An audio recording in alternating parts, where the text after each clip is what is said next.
ดีค่ะทุกคนยินดีต้อนรับเข้าสู่รายการเที่ยวไปสไตล์พี่แพมนะคะจาก EP ที่แล้วพี่แพมไปมหาวิหารอันศักดิ์สิทธิ์เซียนา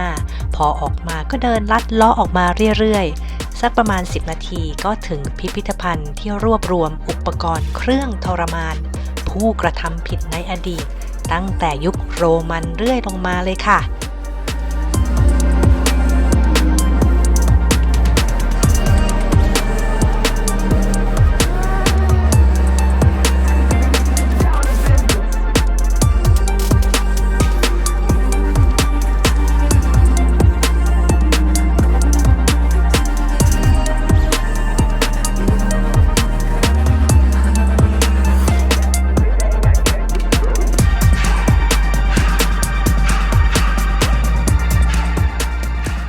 ทุกคนคะขณะนี้พี่แพมกำลังยืนอยู่ในพิพิธภัณฑ์ที่เก็บเครื่องทรมานคนนะคะซึ่งเป็นอะไรที่น่ากลัวมากค่ะที่เขาใช้ทรมานผู้กระทำผิดหรือผู้ที่เขาเชื่อว่าเป็นแม่มดพ่อมดในสมัยก่อนค่ะเดี๋ยวพี่แพมจะพาทุกคนไปดูรอบๆนะคะแล้วก็จินตนาการกันเอาเองนะคะว่าความเจ็บปวดมันเป็นยังไง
เชื่อไหมคะเพราะว่าฉันเห็นเครื่องพันธนาการต่างๆแล้วมีความรู้สึกว่าตัวเองโชคดีจังเลยค่ะที่มาเกิดในยุคสมัยนี้แล้วก็ไม่มีการลงโทษอะไรที่เป็นแบบนั้นอีกซึ่งพี่แพมคิดว่าคนที่โดนลงโทษในสมัยก่อนเนี่ยเขาพิพากษากันอย่างไรแล้วก็เชื่อได้แค่ไหนว่าคนที่โดนลงโทษนั้นเนี่ยผิดจริงเขาอาจจะโดนใส่ร้ายก็ได้นะคะแล้วเขาก็โดนกระทำการลงโทษแบบนี้ซึ่งทรมานมาก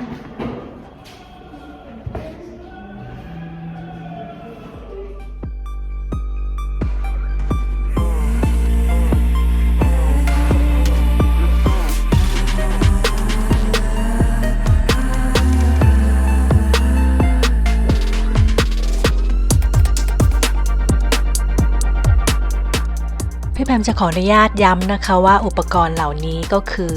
เขาจำลองมาเกือบทั้งหมดค่ะมีเพียงเล็กน้อยเท่านั้นที่เป็นของจริงพี่แพมก็ได้แต่ดูไปหลอนไปค่ะและนี่ก็คือของดีในเมืองเซียนาในแคว้นทัสคานี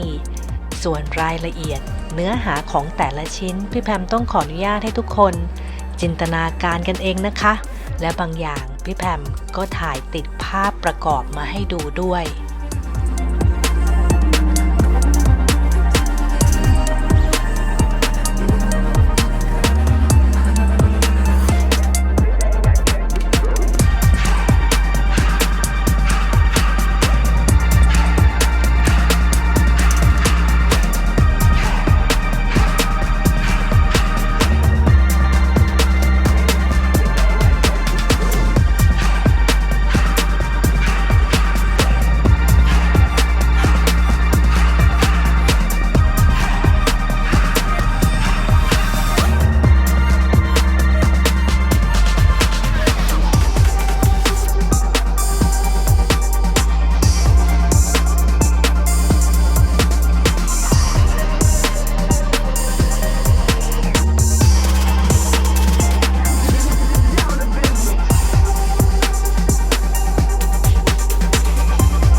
thank you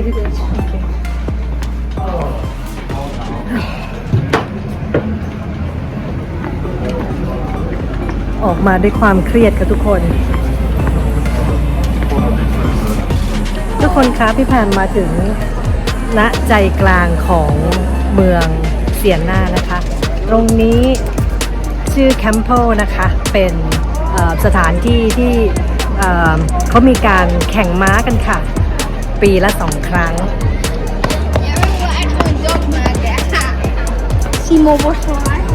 ทุกคนจะเห็นนะคะว่าเขา